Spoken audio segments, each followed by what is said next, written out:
gang violence and other kind of violence. Get away! I could be at work, at school, in my car, I can still get shot by the police. I can get shot anywhere. So it is what it is.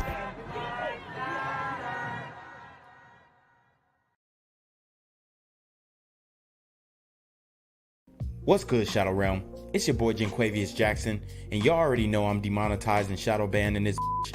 So if you want to contribute, go to the Cash App, the PayPal, the GoFundMe, or join the Patreon. Also, don't forget to visit the merch store for all your favorite BGZM News 17 gear, including our exclusive Trump is a Blood t-shirt. Go fast before they sell out. They are already flying off the shelves, no cap. And remember, these super gremlins are on demon time.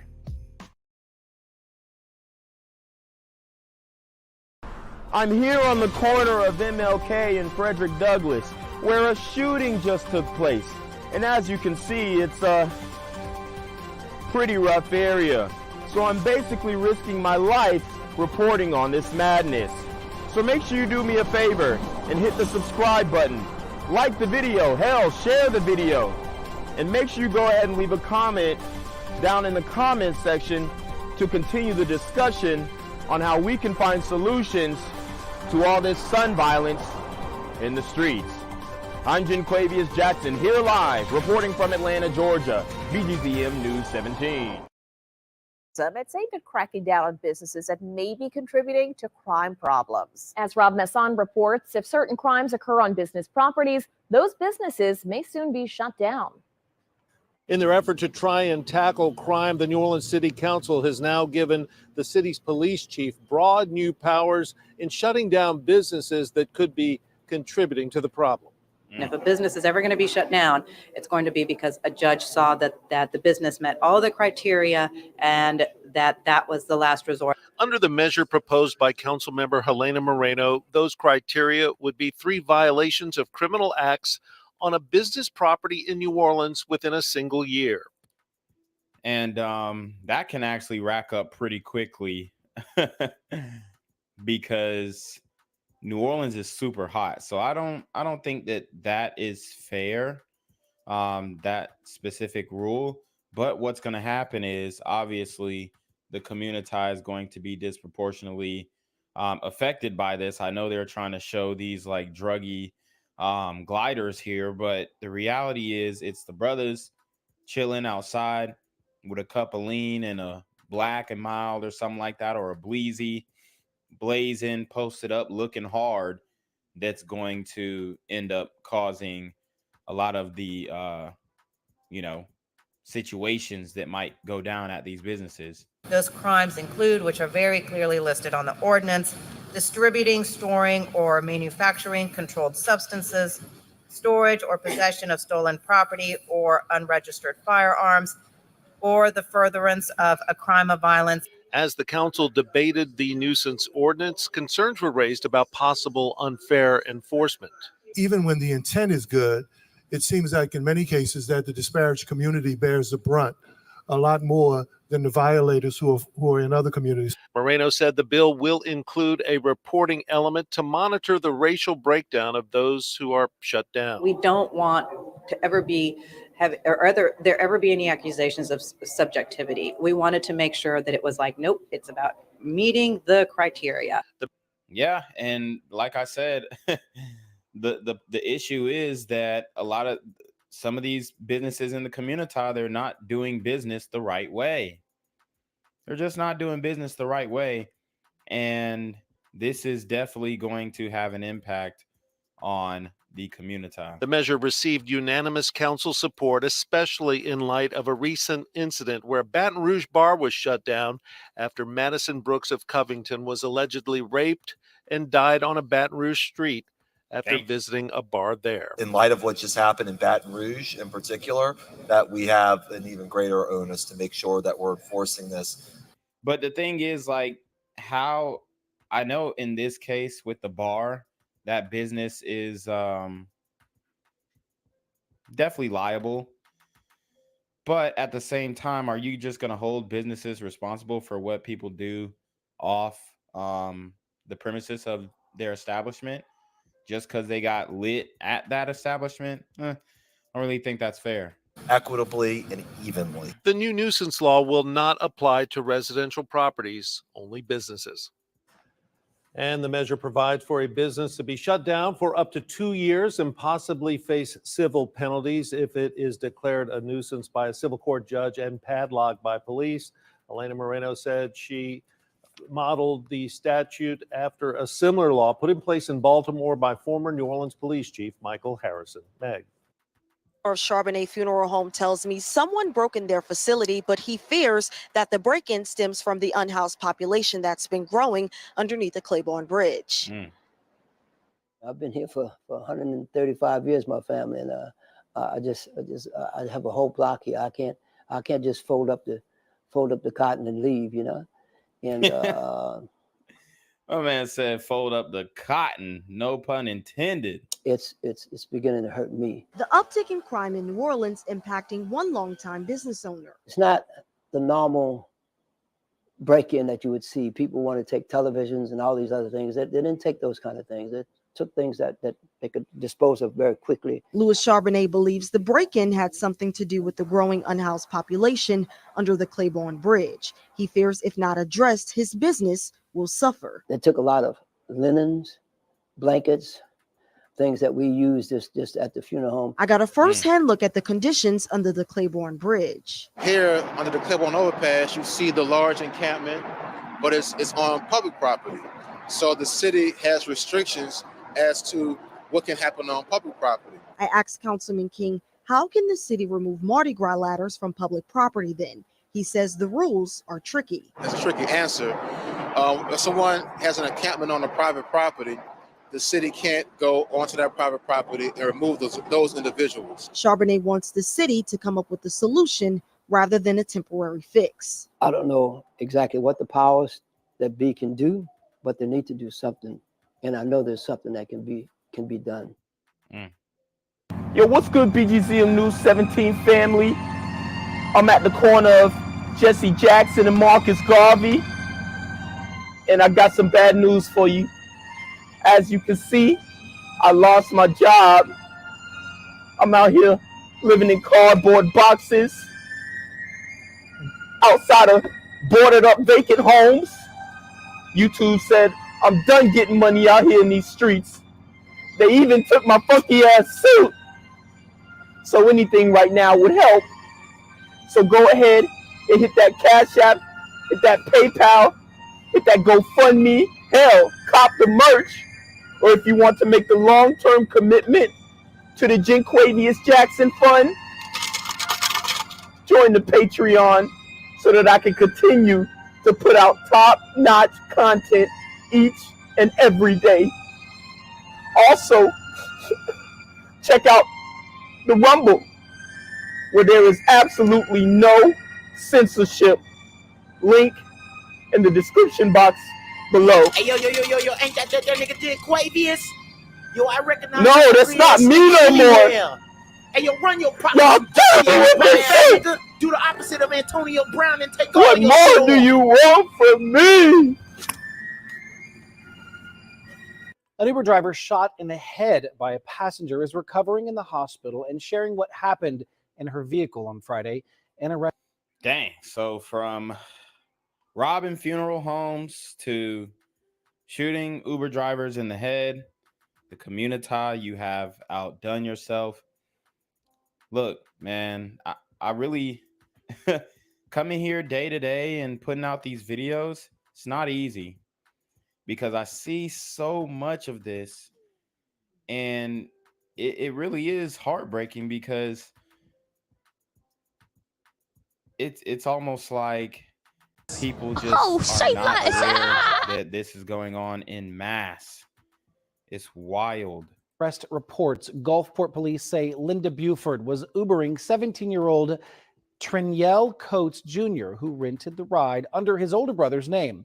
Coates allegedly pulled out a gun and shot Buford in the head. Dang, so his older brother set it up, and it looks like bro definitely spazzed out on Shorty. and this really makes it look bad for brothers who are trying to get Ubers, especially when when you call the Uber, it asks, hey, is this ride for you? You can put yes or no, and it definitely presents an unsafe environment for sure. That happened near the intersection of Tennessee Street and Chicago Avenue in Gulfport. Buford then drove more than 2 miles to Rouse's begging for help. And then 4 days after the shooting, Buford sharing a message on Facebook. She says, in part, quote, "I'm still in shock that something like this can happen here to one of us. I was meant to be killed, shot point blank in the back of the head. The teen gunman is being held at the Harrison County Adult Detention Center on a $250,000 bond." News as we come on the air tonight. Police investigating after a woman falls out of her car with a gunshot wound at a Gulfport grocery store. Police telling us she drove there after she was shot.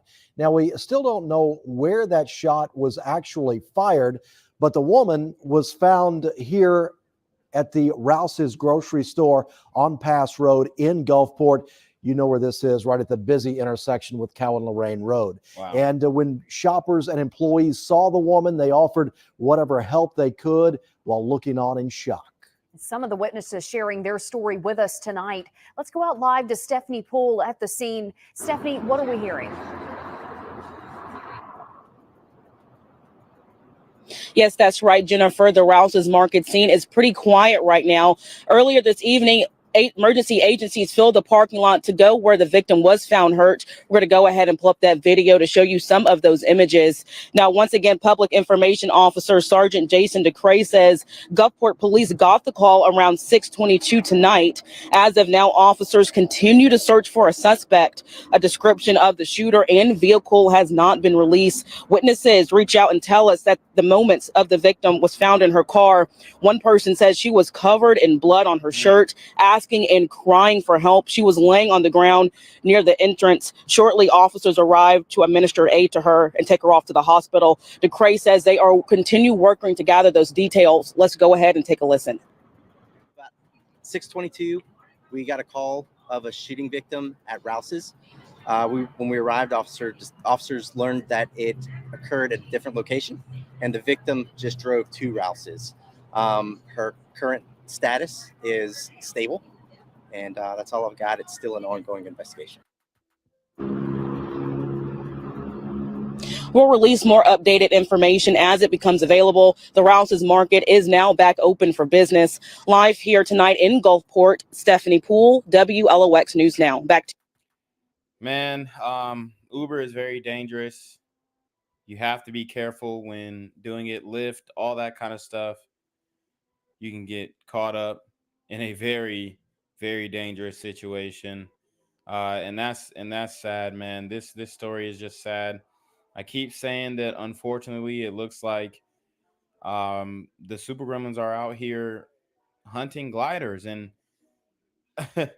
I wish it didn't look like that, but that's what I mean, for no reason. Why it reminds me of that other one, the other story from Chicago, I believe, where a very similar thing happened, but they actually deleted that woman. So it's all bad, man. But y'all got to be safe, especially driving Ubers.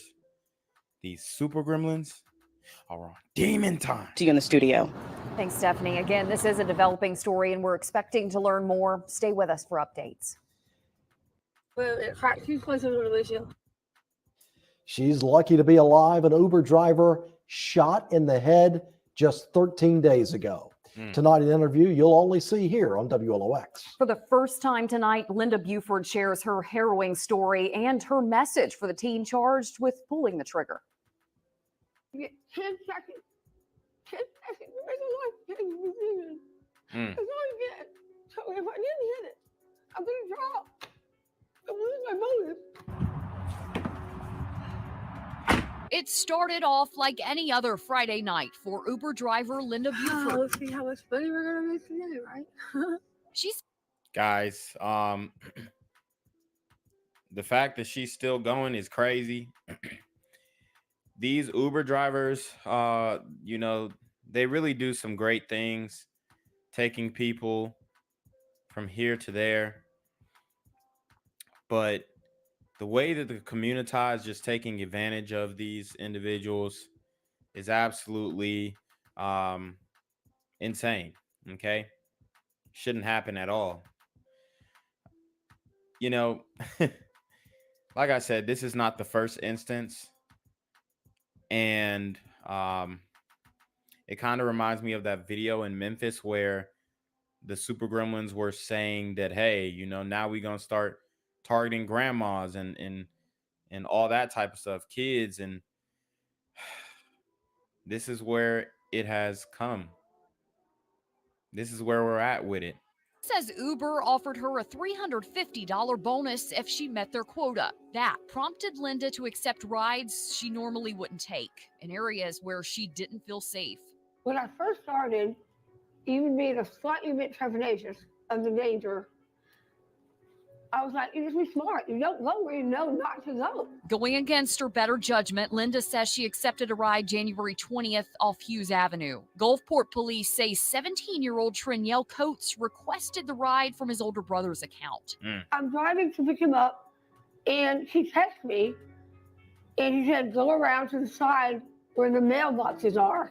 It's dark, very scary back there. Usually within 30 seconds, they're in the vehicle. And it was like 4 minutes. When Coates finally got inside. Yeah, she should have left.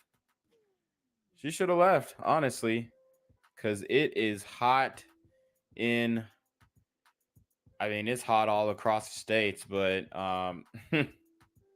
especially in this area. Inside her vehicle, Linda says he didn't say a word, even when she tried to speak to him. To be honest with you, I was scared. And I'm watching the time. I'm pulling down the road to the street, and I pulled down the road, and I said, is this it, baby? And he goes, drive to the stop sign. And so I did, and then I stopped, and he opened the door. I had my foot on the gas. I said, thank you, have a nice bam. And I knew it, and I felt it go in, and I felt it crumble, and then shoot out. Wow, man. For no reason, literally no reason. These Super Gremlins are on demon time. Linda hit the gas, driving nearly 80 miles an hour away from Tennessee and Chicago avenues. She laid on the horn, speeding through neighborhoods. I was coming down Pass Road, and I knew that Rouse's was about 2 miles away. So I was like, and Rouse's, remember, Rouse's is where that comedian actually was shot at, and he was hit with a stray. He wasn't even the intended target. So very dangerous out there in New Orleans. I got on the road, and my phone's right here, so 911. So 911 was emergency. I was like, I've been shot, but they couldn't understand me. And I'm like, you've got to be kidding me. Linda made it to the Rouse's parking lot. Confused shoppers walked out of the store to find her on the ground just outside her SUV, begging for help. Medics on the ground sent her by air to an out-of-state hospital. I knew I was going to live. I got the helicopter, and I had the head on, and the spots arrived, and the blood stopped. I felt like I was going to live. What do you think his intentions were in The shooting you? car. I just wanted the car. So he was trying to jack the whip. I mean, it's so crazy because you call the Uber, it's evidence, like your brother called the Uber. It's like, how are you even going to explain that? How are you even going to explain that? I told you guys, we're living in a crash out culture. Question she can't answer. Why her? I have a baby. And it's me. What should be so important to you? If you would destroy my life, I'm going to ask myself, what should you be so desperately that my life, my family, and my baby mean nothing to you? I mean, I told you guys, these Super Gremlins don't care. She was probably very woke before this. And, you know, it is what it is, man. It is what it is. It's crazy. Now, before the shooting, Linda was a well-known on the coast for operating several fitness businesses. She even won Wheel of Fortune in 2007. She was only doing delivery and driving work to supplement her income. And even though she's severed ties, Linda still wants to help Uber and other rideshare companies protect their drivers. Gang violence and other kind of violence.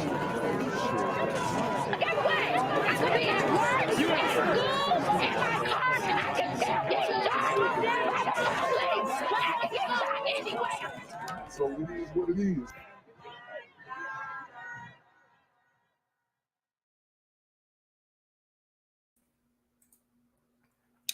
What's good, Shadow Realm? It's the Black Gen Z Mindset. Make sure you go ahead and like, comment, share, subscribe. Let's get into the video. All right, guys. So, man, we have a story here for you today. We're talking about rideshare drivers, rideshare employers, rideshare passengers, but it is a very dangerous time for rideshare workers, period. Okay. It's absolutely insane what's going down. You've got people being deleted over these rides, and good people too, hardworking people. And there still isn't a real cut and dry way to deal with these types of shootings, because it's really hard to screen as a driver who you're picking up, because people can request rides for places they're not even present at. So it's very difficult. And you can do something with the account where you can mask your account. They need a lot more ID verification for users, because that's going to be the only real way to get around these types of things, where somebody is definitely going to be held accountable, and whoever's calling the Uber ride is ultimately going to be held accountable. But then again, in the case that we just showed, it's never guaranteed. So today we are talking about Abdulkadir Shariff Gedi, and he is an Uber driver in the Edmonds, Washington area. He was taken out, unfortunately, while picking up a passenger. And the thing is, they still don't know who did this to him. So this could be a case of they just saw the Uber light, or they saw the Lyft light in the car and tried to hit a lick that way. So there's so many different ways that you can get caught up driving Uber and driving Lyft. It's very dangerous. You got to have that thing on you, and you got to be ready for everything and anything, especially if you're doing this within the community. So I want to, just highlight what this guy meant to the community and how he was actually trying to do better for himself, and how it all ended. But shout out to IRS for the $3 super sticker. Oh, say less. As you guys know, we are back remonetized. Okay, we went from demonetized to remonetized, and we're able to do super traps. So make sure you hit that super trap so that I can read your comments on the screen and get your feedback. Shout out to Product of Cook County with the $10 super trap. He says, just chilling in here before I watch my Chicago Bears play Green Bay today. Best wishes to BGZM and BGZM Nation. Hold on. Hello? Where we at? Oh, you want to know where I'm at? We outside! Yeah, for sure, man. And shout out to the Chicago Bears. Shout out to Justin Fields out there doing his thing. I know that initially it was tough for Chicagoans and Justin Fields to really connect, but now I think you guys are kind of hitting off on all cylinders. And Justin Fields is a guy from Kennesaw, Georgia. So I'm very familiar with him, and he actually went to UJ before he transferred to Ohio State.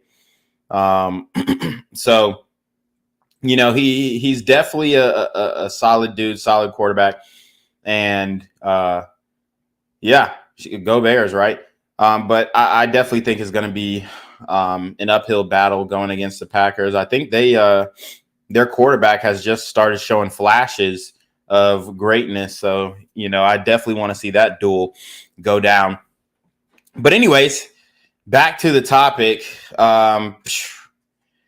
It's looking rough, y'all. It's looking rough.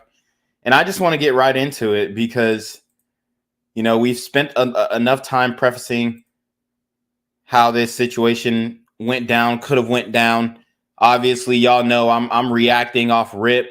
I'm reacting off the cuff. I haven't seen I haven't seen all of these videos yet, so we're gonna break it down live. It is definitely unnerving to know that this has happened so close to home. Neighbors in Edmonds startled awake by a series of gunshots Wednesday night. Then a massive police response as officers combed the neighborhood for the shooter. They went into our neighbor's yard and screamed for everybody to go inside. Saw some of the investigation teams picking up casings on the streets. Really never seen any kind of response like that before. So pretty intense. Edmonds police say a rideshare driver was shot and killed as he was making a left turn onto Edmonds Way from 236th Street. Damn. Police haven't released any information on if the driver was working at the time, but say it does not appear anyone else was in the victim's car when the shooting happened. Family members identified the driver killed as 31-year-old Abdulkadir Shariff Gedi from Somalia, who had been driving full-time for Uber and Lyft for almost a decade to support his elderly parents. Damn. So he had been doing this for a decade. And I'm sure that he's seen some crazy things. I'm sure that he has seen, you know, some wild things going on. But to get taken out like this after a decade of driving Uber and Lyft and putting yourself out there and just working hard, trying to support for your family, it's a tragedy for sure, man. Damn. These super gremlins are on demon time. Those who knew Gedi say he also volunteered at his local mosque and was well known in the community there, even attending a service before going to work Wednesday night. Just hours later, he was killed. A very kind individual, according to the community, and very, very respectful person. At least 3 rideshare drivers have been killed in Seattle and now Edmonds since 2022. Damn. It makes me scared for the people in that industry. I know that they deal with other instances where they can be threatened as well. It's frightening that it was seemingly so random. Reporting in Edmonds, Lynanne Wynn, Como News. Yeah, and I mean, it's sad because what was the purpose of that? It's not like they really took anything, right? I don't know. They left the car. So that's that. So what did these super gremlins gain off of deleting this brother? Unless he was if he was deeply entrenched in the streets, which doesn't look like that. He's been driving Uber for 10 years. I really don't see that as something that he was doing. So it's a very sad story. I don't understand why we keep having to come to these situations. Like you heard on the news, this was the 3rd deletion of a rideshare driver this year or since 2022. So, I mean, it's definitely a trend. It's definitely a trend. Let's see.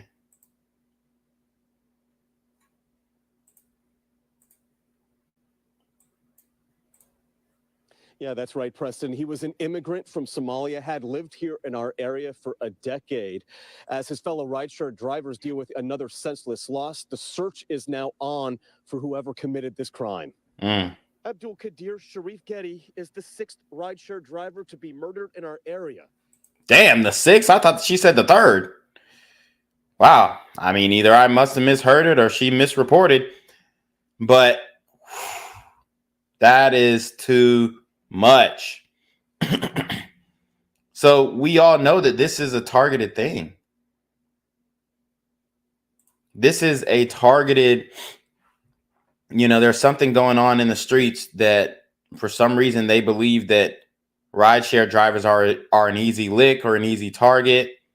Could it be a gang initiation? Who knows?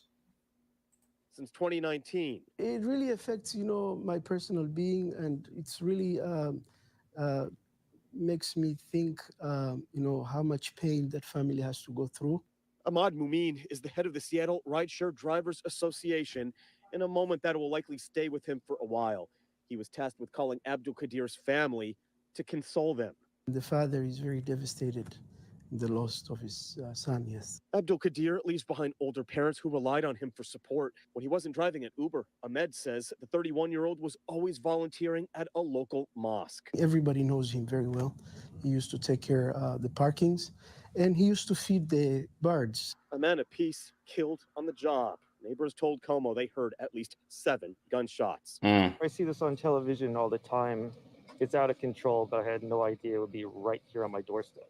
Plans are now underway for Abdulkadir's funeral, with every cent of the service having to come from his fellow rideshare drivers. And how bad can that get? The person who's working full-time lost his life. He can't do anything for himself. The drivers have to pinch in.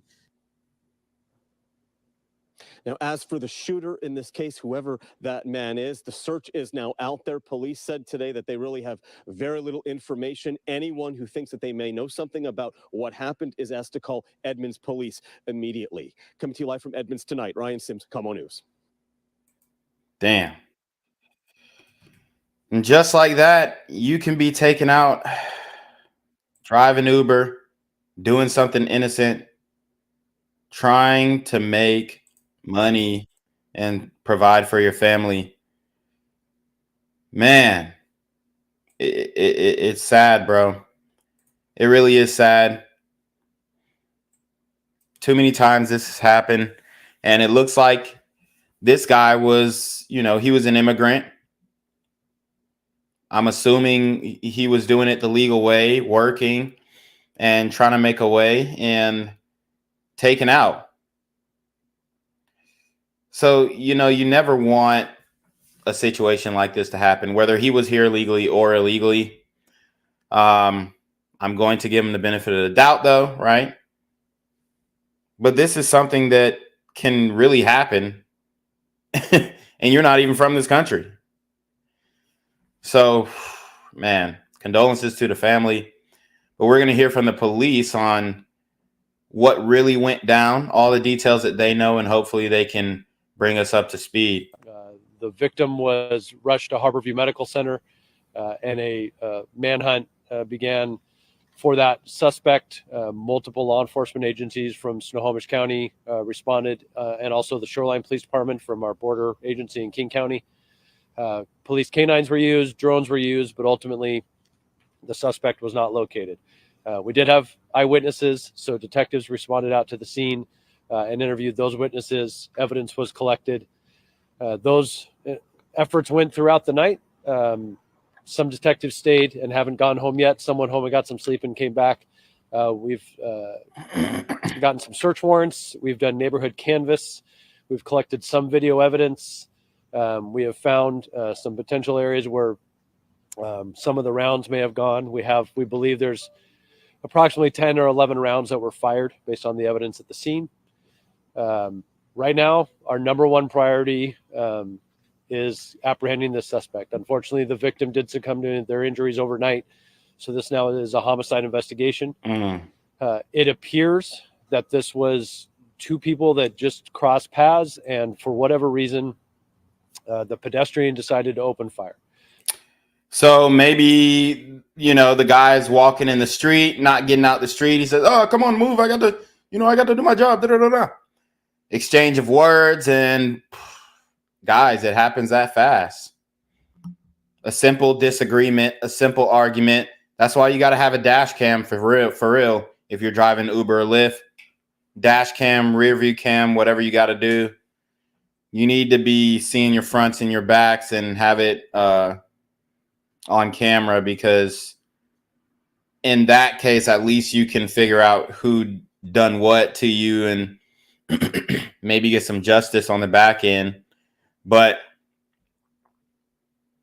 I mean, a simple disagreement in the community can lead to you being shot and killed just like that. All right. It's a sad reality. And it doesn't have to be much talking. Don't have to be no back and forth. Really. He could have honked his horn at him, startled the young super gremlin, and then boom, he busting back. It appears that the suspect, was crossing in a crosswalk, crossing Edmonds Way. The driver was making a left-hand turn. For reasons unknown, those two intersected, and the pedestrian opened fire. So he's making a left-hand turn. The pedestrian's crossing the street. And I guess maybe he felt like he was going to get ran over. That's the only argument, the only defense that he has. But either way, unjustified. Because I'm sure he wasn't going that fast. And then fled the scene. We have no current information about any previous relationship. This was just a person making a left turn and somebody crossing the crosswalk. And unfortunately, here we are today. So damn. Our number one priority. It's that simple. You can't even make a left turn. I mean, and I just say, hey, wait on the pedestrian. Don't even try and like ease into the turn or anything like that. Just wait on it. Because you don't want to get into any type of altercation. He is locating the suspect, bringing them to justice. This is incredibly difficult for the family of the victim that, is having to go through this. So now we have to do our part, and we need the community's help, because we know somebody out there knows something. So I'll open up to questions. And yeah, he's right. Somebody does know something. There is going to be word on the street, right? Word around town. Somebody's going to claim the body, and they're going to be bragging about it. They're probably smoking a blunt dedicated to the new body that I'm just telling you guys how it's going down in the community nowadays. Are you looking for any vehicles in connection? Like, is it possible that the shooter may have gotten into a vehicle? Any information like that come in? Yeah, it's a good question. As people were piecing things together upon first arriving, that was some of the information we had. We are not certain that they didn't get into a vehicle, but the witnesses' accounts when officers and detectives were investigating was that this person was just crossing the street. They didn't see them come from a vehicle. That doesn't mean someone wasn't in the area to pick them up, unrelated. We don't know that, but it appears that it was just a pedestrian crossing the street when this happened. The video evidence, is that from like a traffic camera or a neighbor surveillance camera? Can you describe again what's on there? Well, the first part of it, yes, they're collecting video from wherever they can get it. The second part comes with trying to analyze it and see what's on it. Shout out to Savrix with a $10 super trap. He says, bro, it's not going to stop and will keep being permitted and encouraged through suggestible propaganda through media and education. We are in the 11th hour, and it should have been old Yellard years ago. Oh, say less. Yeah. I think there has been an opportunity, a window that was missed when it comes to this type of stuff, when it comes to this type of crime. And at this point, you don't know who we got on the streets. I'm gonna just be honest. You have no idea who's on the streets right now. You really don't. Back in the day, you could have assumed that, most people that you encounter were solid individuals. But At this point, you have no clue who is on the streets, who just got paroled out, who just got released on what is it? Supervised release. I mean, release on your own recognizance, OR bonds. I mean, you don't have a clue who is outside. So you got to stay cautious. That's the little bit more painstaking part. And we've collected some evidence today. They're going through it. I had hoped to have something to be able to release to you to help with the community. That was why we had to wait till 2:00 today. Unfortunately, we just don't have anything yet. But I wanted to get we need your help, the media's help, in getting this message out. And as soon as we do have something, we will release it. But right now, we just don't have anything that we can release out to the public. Josh, do you know if the victim at all has any ethnic ties? You say it was from CCAP, right? Yes, that's what I was told. Yes. So family members live down there, or do any ethnic connections to this person? Not that I'm aware of. I'm only aware that the victim was a rideshare driver. But why they were in Edmonds, information that I don't have right now. But I'm sure the detectives are piecing that together. I know they've been in contact with the family both last night and today, trying to kind of piece how the victim might be up in this area. It could have been part of work, but it could be part of something unrelated. You said public health. What could help right now? Obviously, if you have concrete information, are you looking for Ring doorbell cameras or what specific? Yeah, thank you for asking that. We've put out a very what seems like overly simplistic description, and I'll recap that before we all go here. But yes, video Ring cameras from your Ring, your surveillance systems. It's a fairly large intersection with not a lot of residences around it, but the suspect was coming from the west side of Edmonds Way, might have walked through the residential neighborhood to get down to that area. There are some apartment complexes on that side of the street that could have captured if any of those people have Ring doorbells or surveillance systems outside. We also know that this person came from somewhere and went somewhere else. That's all you got, Chief? This person came from somewhere and went somewhere else. And I understand the logic, trying to follow the Ring doorbells, but at some point you're not going to be able to rely on Ring doorbells. I'm sorry. I'm going to tell you that much right now. They're going to try and follow the trail back to, where he traveled or walked or whatever. However, he, got transportation away from the scene of the crime. The suspect, that is. But I don't know. I don't know if it's going to be enough. I really don't. And we're hoping with this coverage that somebody is like, wait, that person recognizes the description, and maybe there was a bunch of sirens right after somebody left your house that matches this description. We need somebody to come forward. It's the right thing to do, and some other family's grieving because their family member tried to make a left turn. So we need some help on this one. Can you talk to the community, especially around that block, with neighbors who heard it and saw it, their concerns because this guy's still out there as a worry for the folks in town? Well, it's legitimate. It's legitimate to be concerned if there's an armed gunman still, whether he's still in the neighborhood or not, you feel like he's still in your neighborhood. And so I'll validate that as a family man myself and a homeowner. We can all appreciate, wait, this person hasn't been caught. I can just assure you that the people that have been walking in and out, they haven't gone home yet. They're doing everything they can to try to find this person. We're out here today to try to get the community's help.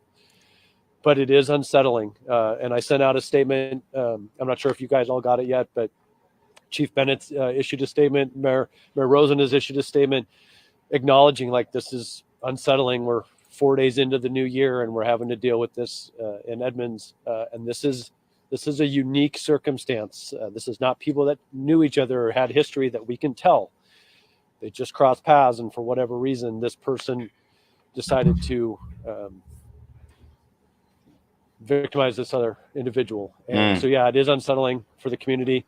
We're working as hard as we can, but we need their help. So be unsettled, but be vigilant. Check your surveillance. Tell your neighbors, tell your friends to look at their stuff. So this guy could still be here. He could be somewhere else. You don't know exactly. Yeah, I'm not trying to be a smart ass when I say this, but if we knew where he was, we would go get him, right? You know, it's very possible that he lives in the neighborhood that he was walking from, right? And if you're listening, please come turn yourself in. You have a side of the story. You were crossing the street.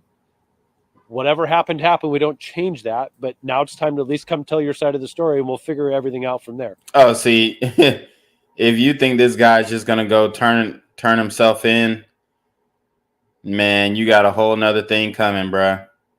That's not gonna happen at all. Okay, that's not gonna happen at all. So, you know, that's wishful thinking. But otherwise, it looks like you're running from something, and we need to talk to you. So. Can you explain that more? Because that area is just a lot of apartments, and then there's like one little business. I don't live here, so I don't know. Sure. I didn't see anything that would, for me, make it seem like someone that was maybe transient would be walking around at 10 o'clock at night. Is that an area where people are walking around more so? You know, if you walk 3 minutes in kind of either direction, you're in a residential neighborhood. Okay. I know that's a state route right there, and if you walk 10 minutes, you're back up to Highway 99, and so it seems like it's kind of a weird. But there's a lot of people that live in that area, condensed housing, apartments. You know, if you walk a little bit more to the west, there's actually fairly established residential neighborhoods. People could have just been out for a walk. They could have gone to their friends and been walking back home. We can acknowledge all those things exist.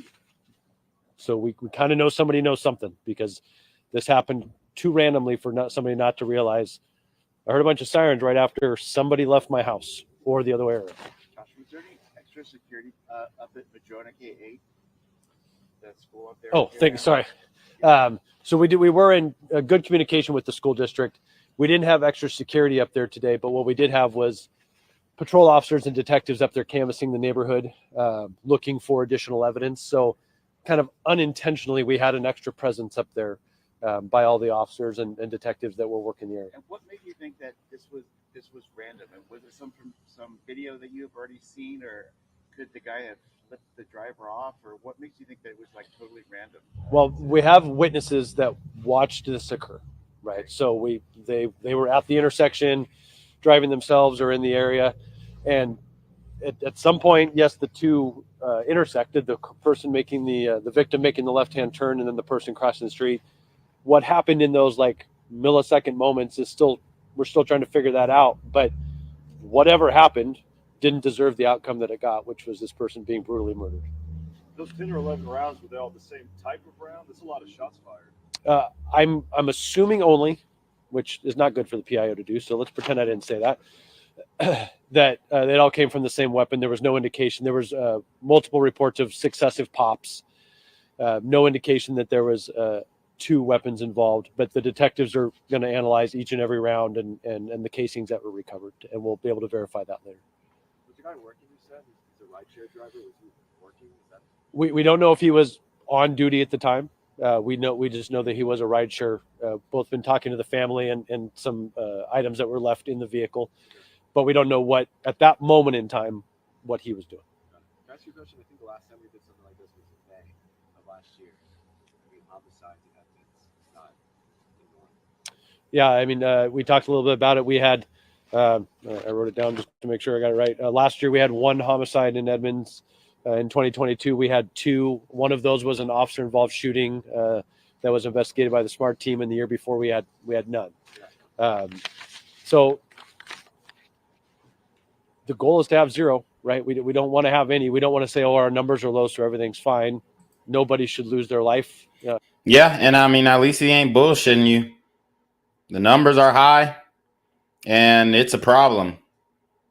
You know, at least we're getting some honesty in a homicidal act.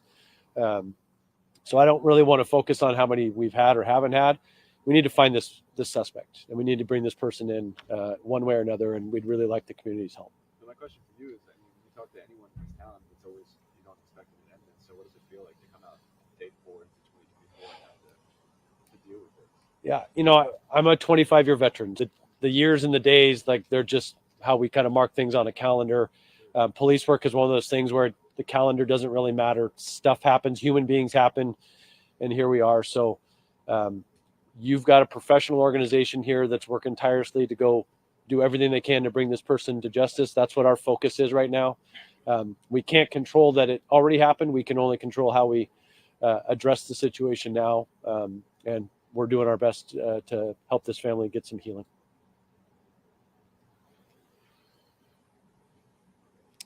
Anything else? I think all of your news desks got a copy of the statement if you didn't get it already. So. When you were talking about witnesses, have you had, if you kind of quantify that, has it been, did you have quite a few or? Yeah, 3 to 5. When I got to the scene, they were kind of spread all over talking to detectives. So if my count's right, we had 3 to 5 individual witnesses.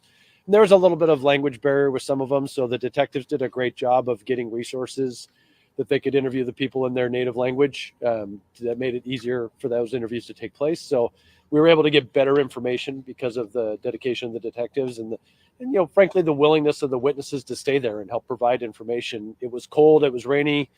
We had some support that came out and helped keep these people warm. But we do appreciate their efforts there. Was that support 7 that came out? Did they come Yes. out? Yes. Anything else? Thank you. Yeah. The Peninsula School District policies. Man, so there you have it. Basically, we're not. We'll be lucky to solve this case. We'll be lucky if this thing doesn't go cold and ASAP. Woo! I mean, it's rough. It's rough because there's no real witnesses. You're relying on footage from other people's homes or whatnot, or maybe somebody coming out and saying, hey, like he said, somebody just left my house and then later I heard gunshots or I heard sirens or whatnot. But most likely the people in those neighborhoods, they're not really on that type of time, okay, in those subdivisions. It's probably somebody who was just, paroling around, trying to see what they could get into, what type of trouble they could get into. And he crossed paths with the wrong one, unfortunately. But yeah, it's getting dangerous out here for everybody. And I do want to focus on the Washington area for this episode, just because this is where this story comes out of. But Seattle in particular, they're getting dragged, okay, because they did a huge defund the police campaign up there. And it's starting to get bad in many of these major cities.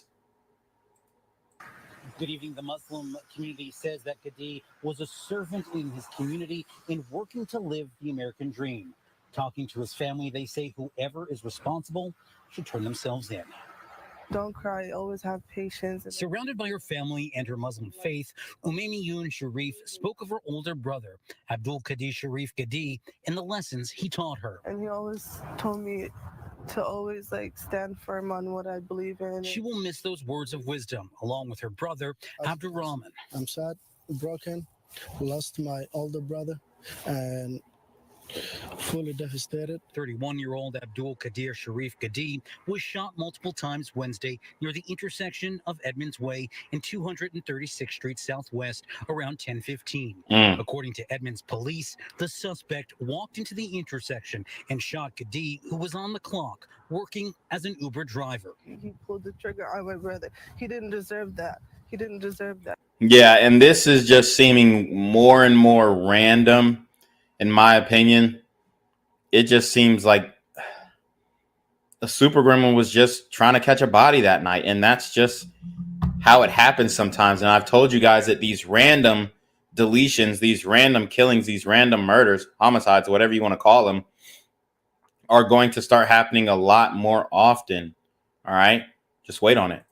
He he didn't live all his life. On Friday, members of the Muslim faith flew in from across the country as Gedi was laid to rest. Family and friends at his gravesite say Gedi was a servant in his community, would give rides to elders, and was active at his local mosque. A Somalian immigrant, Gedi had been supporting his older parents, working in the rideshare business for a decade. What I can say is that my brother, I wanted him to stay longer, live happier and longer life. Gedi, sadly, is the sixth rideshare driver of the Muslim faith to be shot and killed while on the job, according to the Seattle Rideshare Drivers Association. This is tragedy, and as the family member said, you know, how many more rideshare drivers will be killed innocently until we have justice for them. This latest shooting appears to be random. We're not gonna sleep. We're not gonna give up until we find that person who did what they did to him.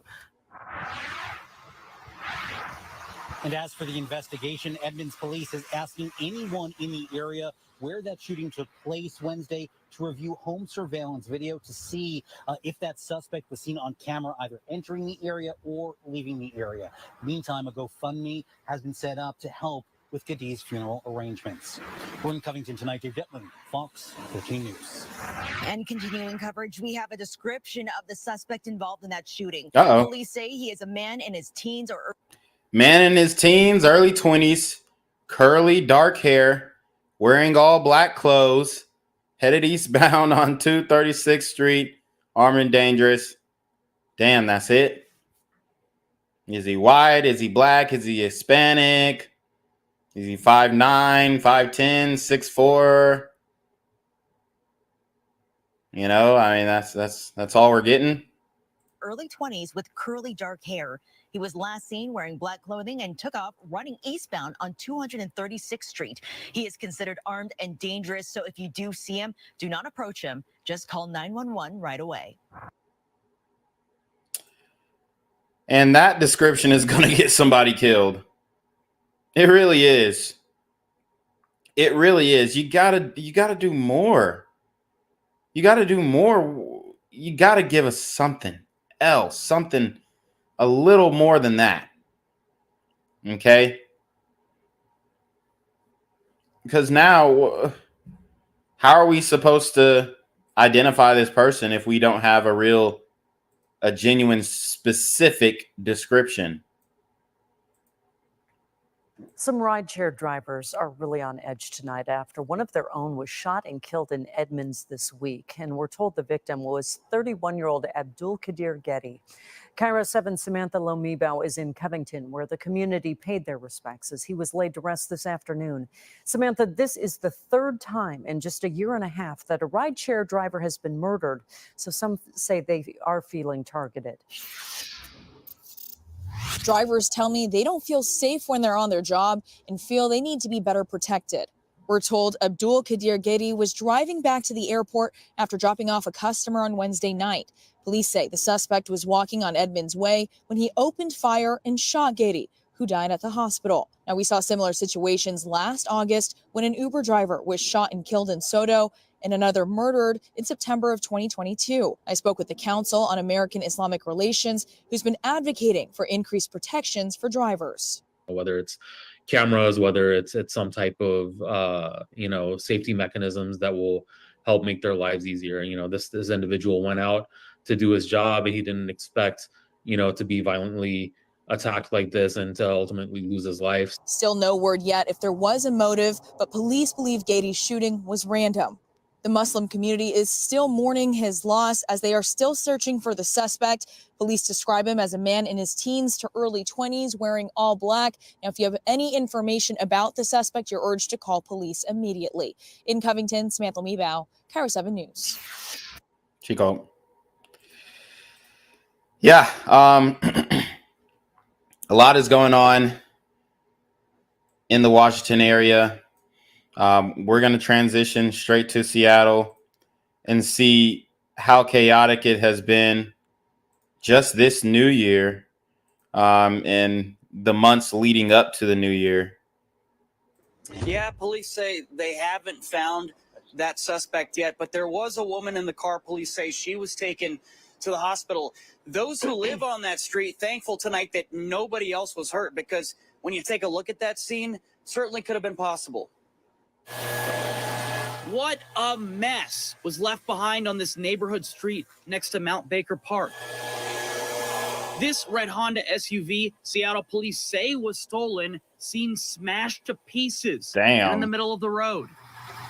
This other car being towed away was parked on the street but became a casualty when the car owner's mother says the stolen vehicle smashed right through it. Thankfully, her son was not inside. It's a very quiet street. It seemed, I mean, this was a big surprise. Maria Christophoulos, who lives nearby, was walking down the sidewalk with her daughter and came upon this scene as crews worked to clean up glass, car parts, and everything else. Well, it's just scary when it's in your neighborhood. Police say this vehicle ended up this way when earlier an officer had spotted the stolen Honda.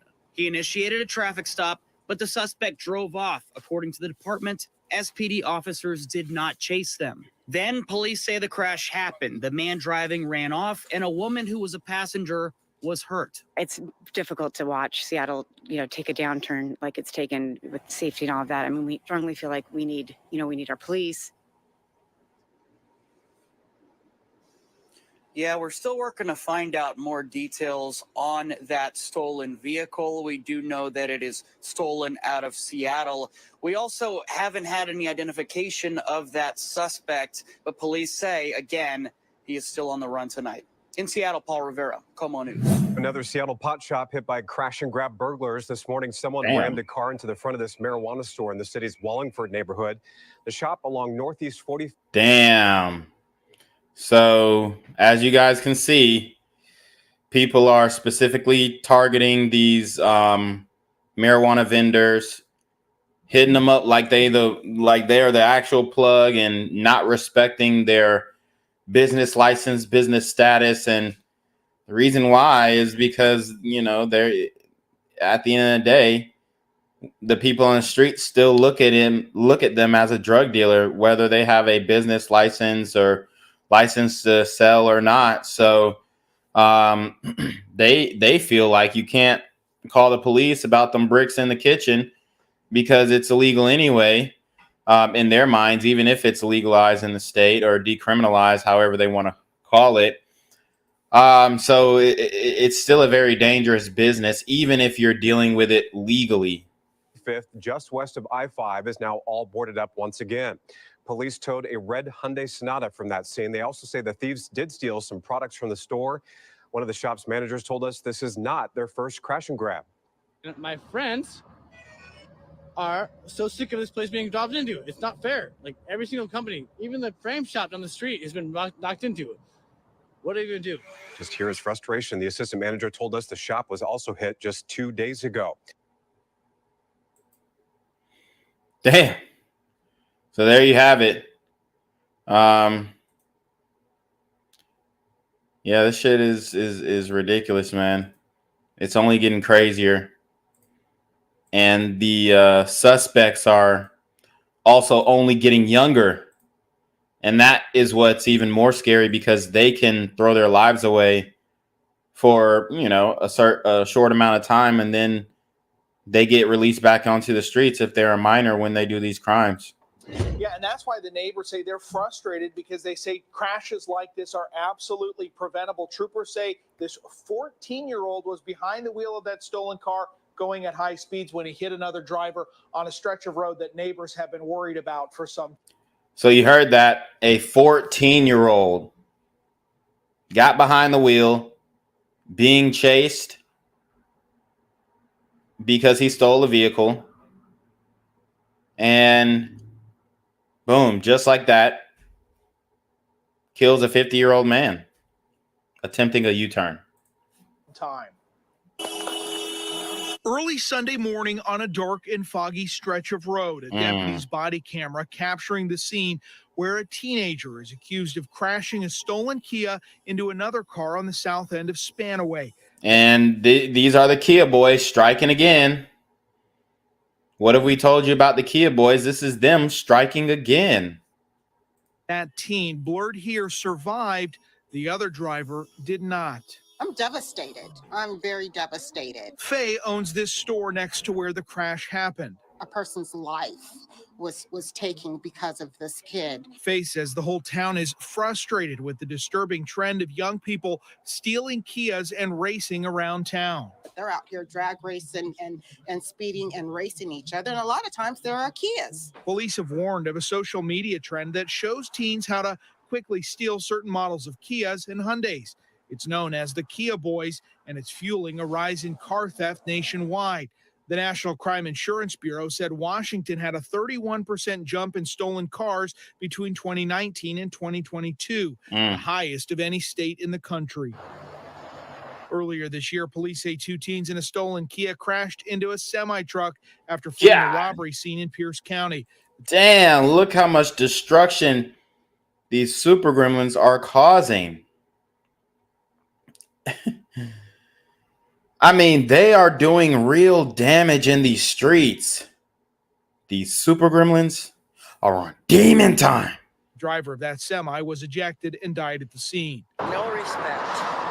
Absolutely none. Diane lives in Spanaway and calls this weekend's crash heartbreaking. Made me sick to my stomach. She and others we talked to say they feel like teens have no fear of consequences for stealing cars, and they know this won't be the last time this happens. It's deemed to happen again. And I hope not, but it's deemed to happen again. Now, the teen who was driving was taken to the hospital. I talked with the State Patrol today. They said it's too early to know exactly what charges he may face or if he'll be booked into juvenile detention when he's released from the hospital. There was also a passenger in the car that was hit. That woman was taken to the hospital where she remains with injuries. Reporting live in Seattle tonight, Jeremy Harris, Como News.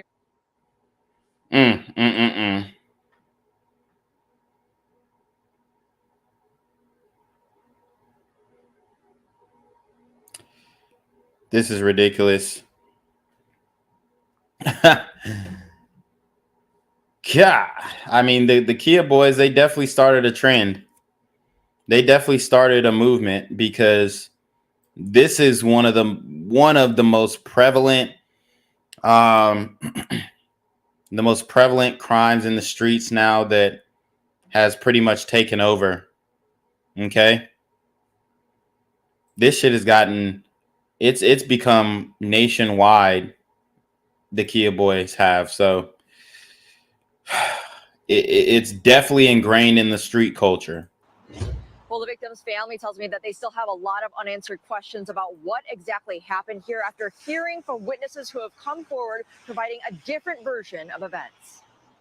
We just, at the end of the day, just want the truth. Family members have been combing the scene where 64-year-old Myron Moss was killed on November 17th, trying to find out what happened leading up to the fatal shooting that took his life. Every night I'm up wondering about what happened to my brother.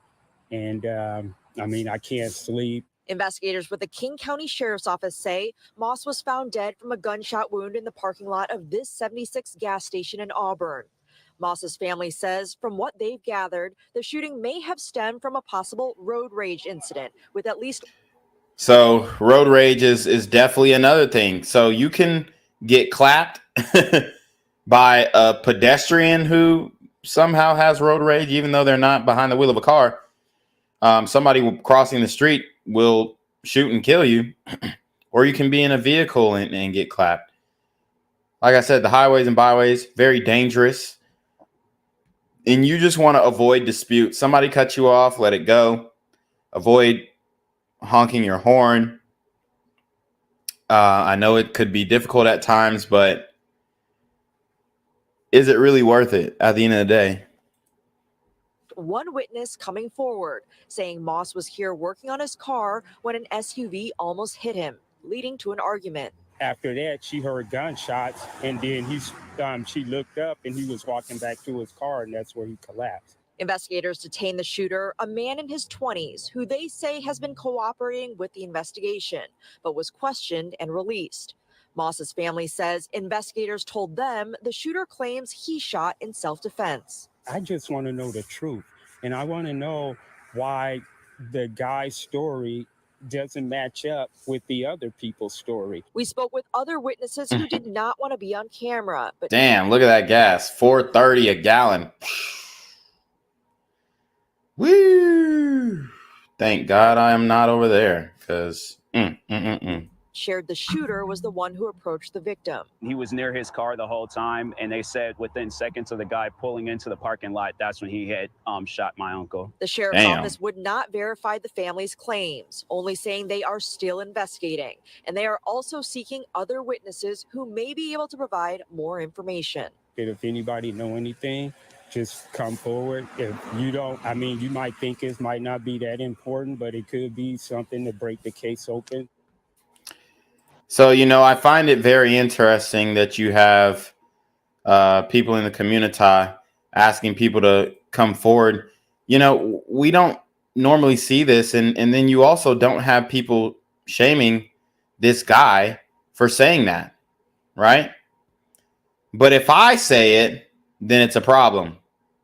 If I say it, it's a huge issue. And, I'm a sellout, I'm this, I'm that. But the reality is people are hurting, people are in pain, and a huge relief to their pain could be getting closure on finding out who, inflicted harm or even, took their family member away from the world. So, it's ridiculous. And I've been getting an influx of hate emails and hate comments for simply pointing out that we've got huge issues that we need to really address, at least acknowledge, so that we can work toward a solution.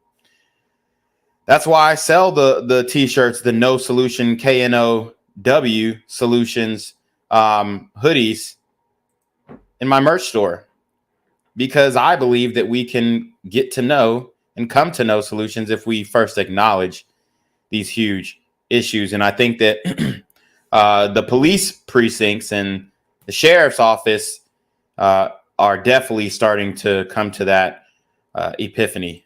We are starting tonight with a new report showing crime has increased across Washington in the last year. Creme 2 Shannon Mowdy dives into the numbers and why Spokane County Sheriff points much of the blame at Olympia.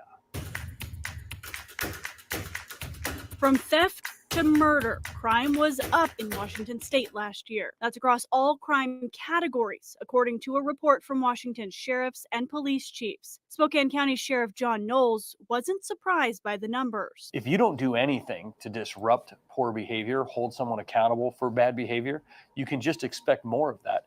Yeah, and this is what you guys have to understand. In many ways, it's a badge of honor to be arrested, and in the community, in the streets, in within that culture, right? It is a badge of honor to be arrested. So arresting these guys is not really a big deal for them, especially when they know they can bond out easily or get out on supervised release or something like that. It's not really threatening to them. As a matter of fact, they come back and get free My Ninja t-shirts and all this kind of stuff. So it's not really a deterrent. But if you keep these guys in there, especially the ones doing violent crimes, that's when it starts to maybe register that I got to do something different. Otherwise, you got guys who are going to continue to crash out over and over and over again until they finally crash out and they're either dead or get a life sentence, because there's just no real penalty for a lot of these young guys who are doing these crimes over and over again. Points to the state legislature for the rise in reported crime. Let's look at property crime, which saw one of the largest bumps, up nearly 10% from the year before. That includes things like theft, robbery, and car theft. In Spokane County, there were 2,768 thefts in 2022 and 917 stolen cars. That rose from 669 in 2021. And that's just what's being reported. I know there are citizens who have expressed to me and other people that they are so frustrated with the lack of accountability that they don't call and report. Knowles blames two major policy changes: a reduction in Washington's prison population and the legislature lowering minimum sentences for many crimes. He says people with multiple repeat felonies are spending less than a year in jail oftentimes, and may never make it to prison. We now have a jail where literally every time we book somebody in, somebody has to come out the door on the other side. Full on 14% of the people we book never see the inside of a jail cell at the jail they're released before they ever spend a day in jail. From 2 News reached out to Governor Inslee's office. His press secretary says the state's statutory penalties have never incentivized anyone to reoffend, pointing to a DOJ study saying reoffenses are often due to lack of resources and other economic factors. He says crime has increased nationally beginning with the pandemic. Washington is working to Yeah, and that was a concerted effort. So this is that's a lot of these guys cop out. Well, crime has increased everywhere. That doesn't make it right, though. That doesn't mean that you in your city, in your county, can't do something about that.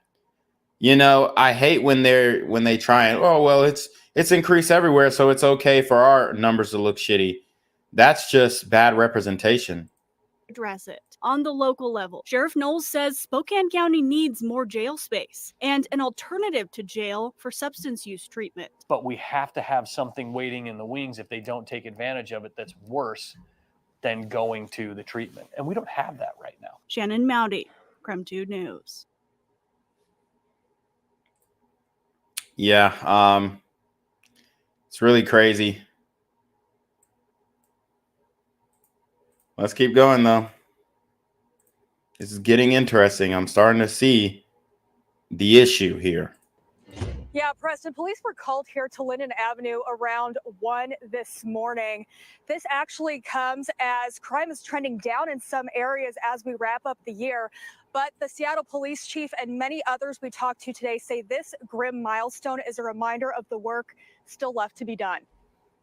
The crime tape went up and police combed for evidence where a man was found dead from a possible stabbing in North Seattle. I mean, there's violence everywhere, but as far as Seattle, yeah, it's been crazy. Police Chief Adrian Diaz showed up to report this homicide marks the city's 72nd, surpassing the previous record set in 1994. But when you have a homicide like this, it's tragic for the family and it has huge impacts to the community. Jim Fuda with Crime Stopper says he's upset but not surprised about the numbers, given the police staffing crisis and what he calls a lack of accountability for offenders. Violent criminals are being released from jail and doing other things, and there's a sense that that people can get away with these things. And complete shock from daycare owner Apollonia Washington, who has been outspoken about violent crime, including gun violence off 23rd and Jackson. Her learning center was hit by a stray bullet in October, sending young children crawling to safety. I shouldn't have to think about bulletproof windows when I'm giving good quality care to children. She and neighboring businesses have since formed a coalition focused on public outreach to help vulnerable populations.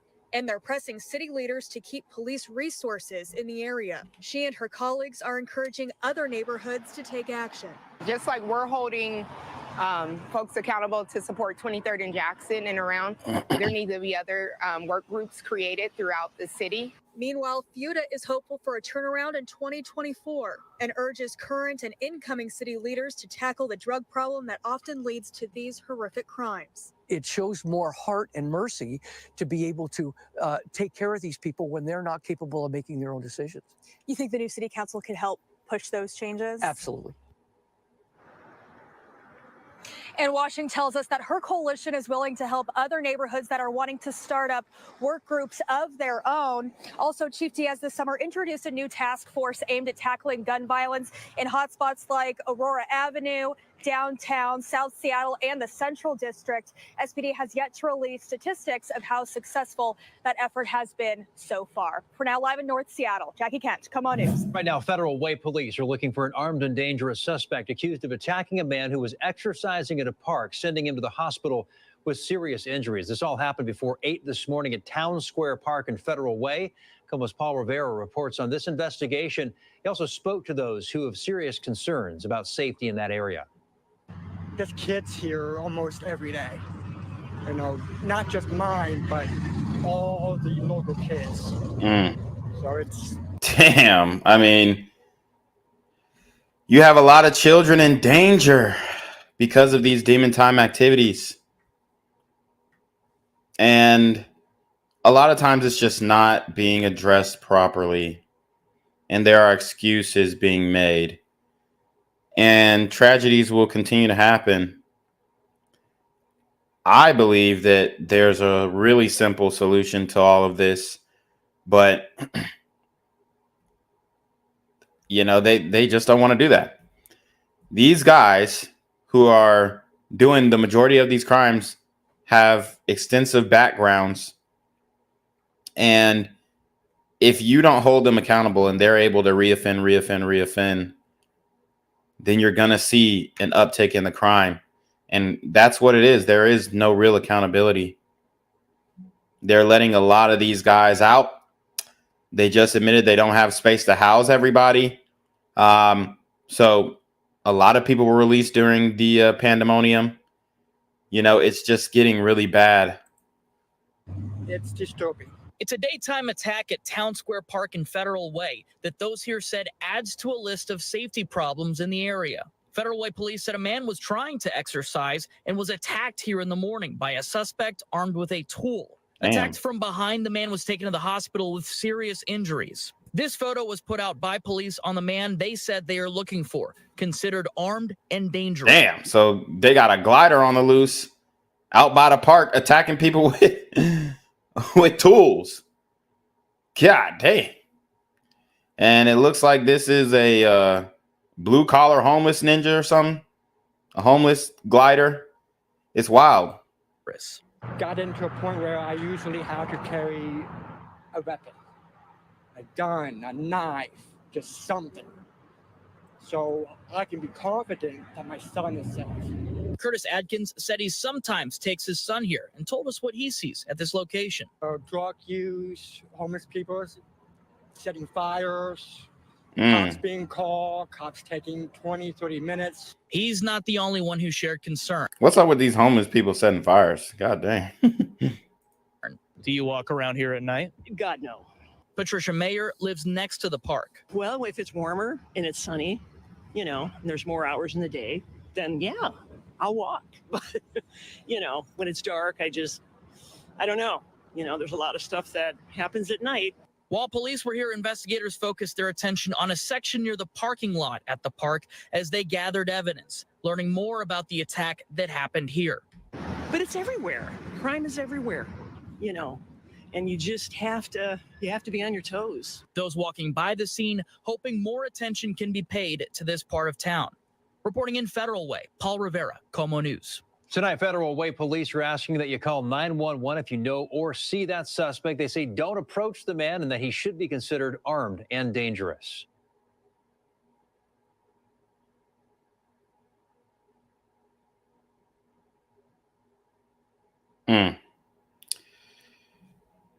Whew. I mean,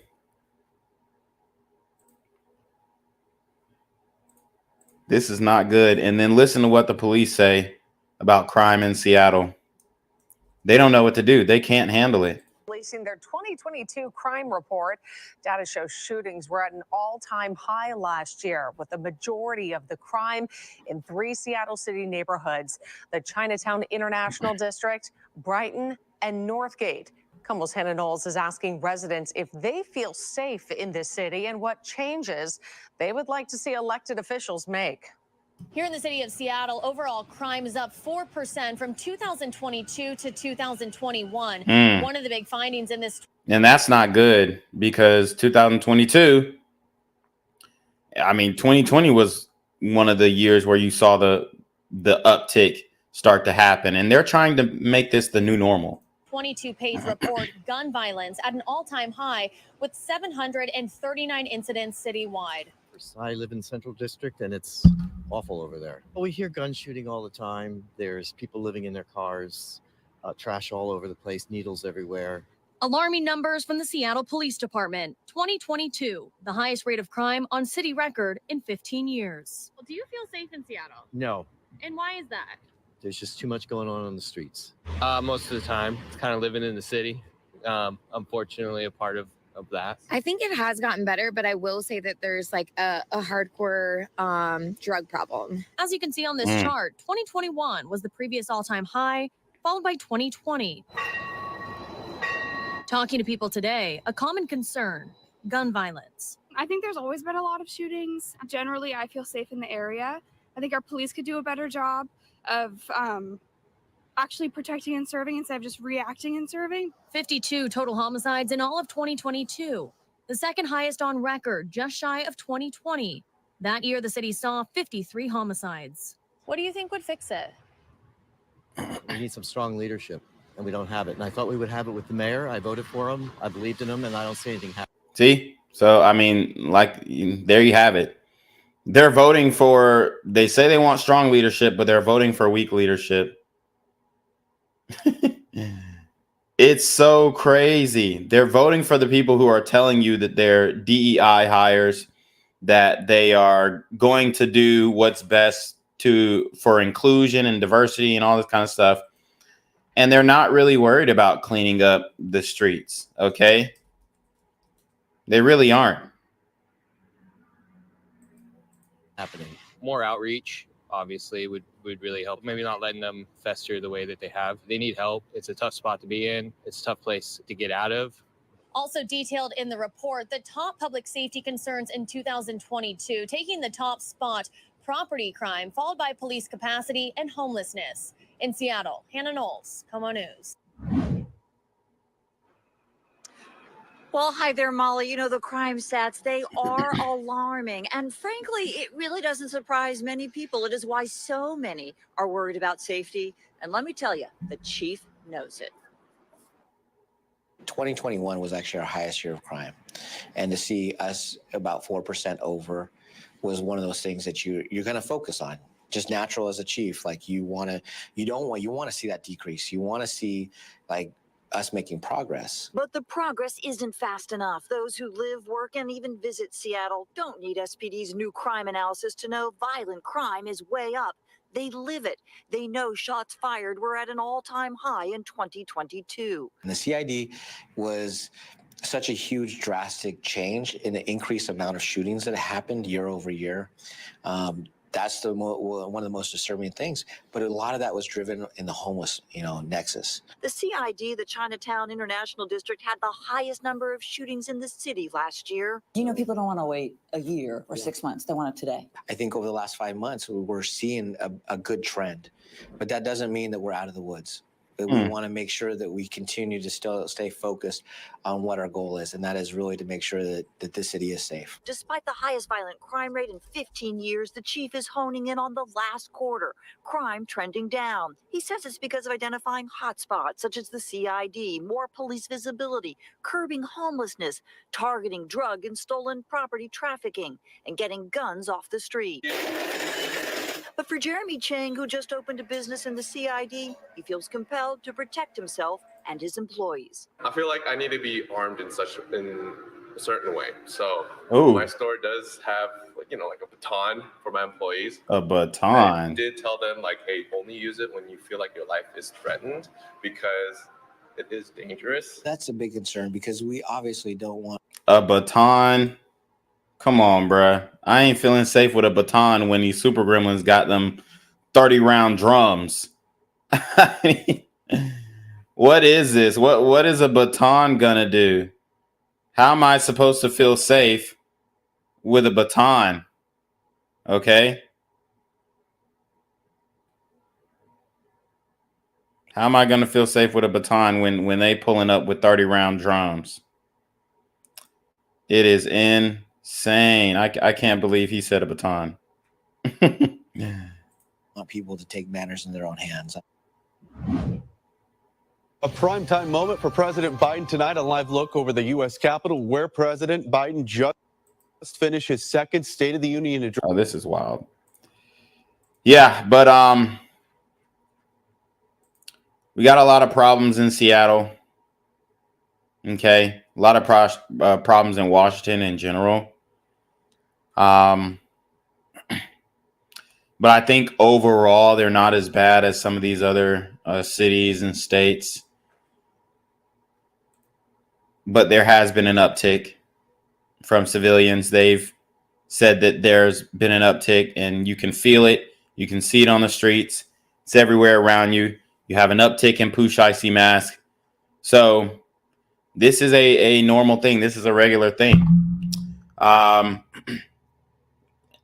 unfortunately, it looks like it's coming to everybody's doorstep, whether you're in a rural area or a metropolitan area.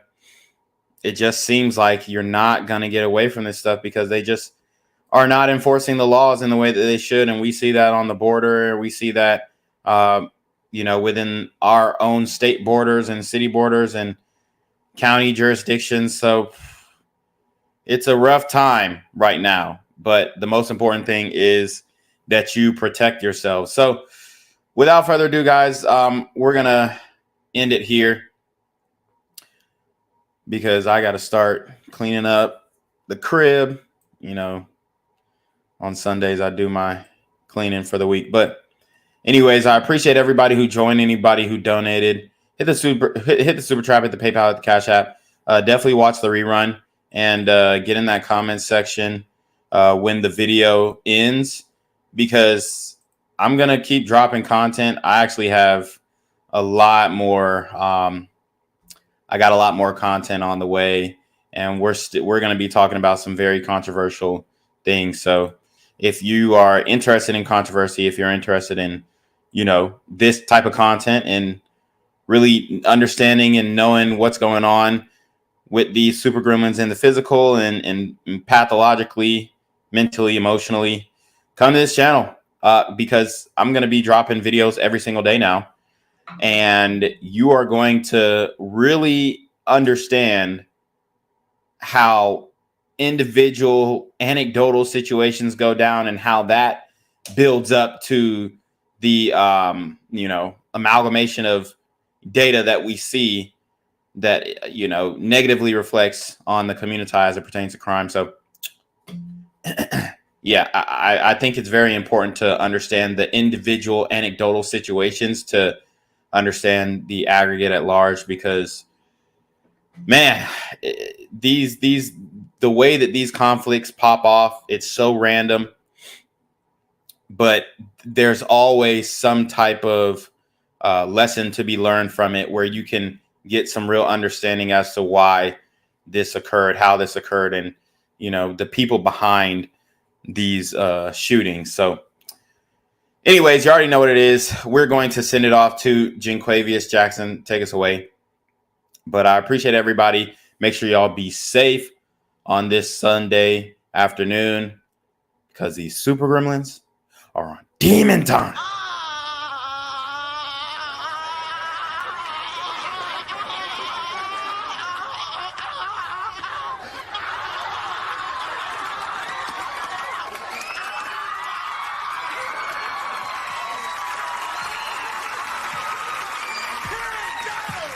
What's good, Shadow Realm? It's your boy Jinquavius Jackson, and y'all already know I'm demonetized and shadow banned in this bitch. So if you want to contribute, go to the Cash App, the PayPal, the GoFundMe, or join the Patreon.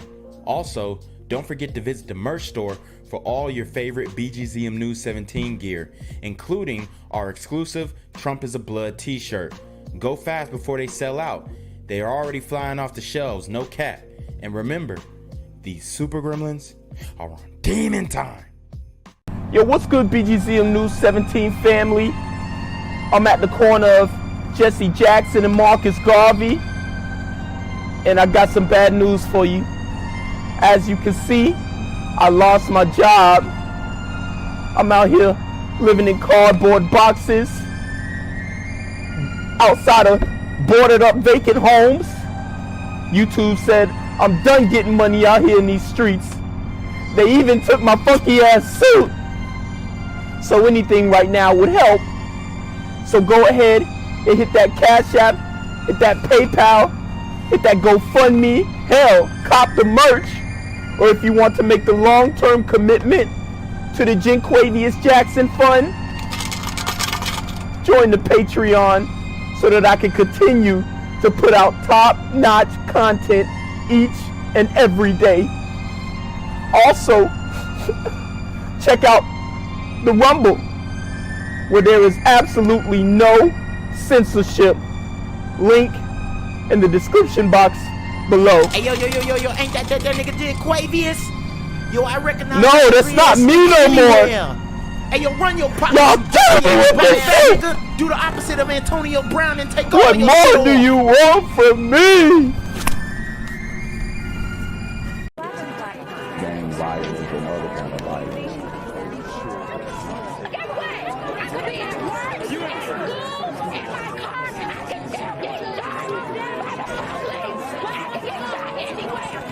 So it is what it is.